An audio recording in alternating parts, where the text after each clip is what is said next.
திருப்பத்தூர் மாவட்டம் விலக்கல்நத்தத்தில் கார் மோதியதில் சாலையை கடக்க முயன்ற பெண் மற்றும் கார் ஓட்டி வந்த சட்டக்கல்லூரி மாணவர் உயிரிழந்தனர். கூடுதல் தகவல்களை தருகிறார் எமது செய்தியாளர் கமலநாதன். கமலநாதன், வணக்கம். விவரங்கள் என்ன?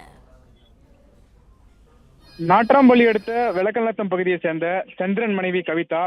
இவர் மாடு வளர்த்து விவசாயம் செய்து வருகிறார். அப்பொழுது மாட்டை மேய்ச்சலுக்காக அழைத்து செல்லும் பொழுது சென்னை பெங்களூர் தேசிய நெடுஞ்சாலையை கடக்க முற்பட்டார்.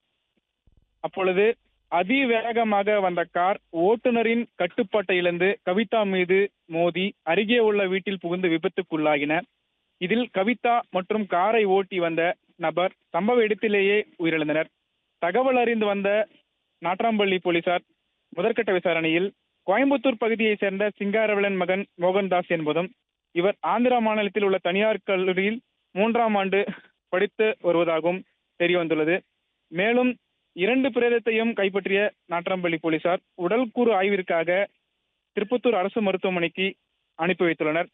மேலும் சாலையை கடக்க முயன்ற பெண் மீது கார் மோதி பெண் மற்றும் சட்டக்கல்லூரி மாணவர் பலியான சம்பவம் அப்பகுதி மக்களிடையே பெரும் பரபரப்பை ஏற்படுத்தியுள்ளது என்பது குறிப்பிடத்தக்கது. மேடம்.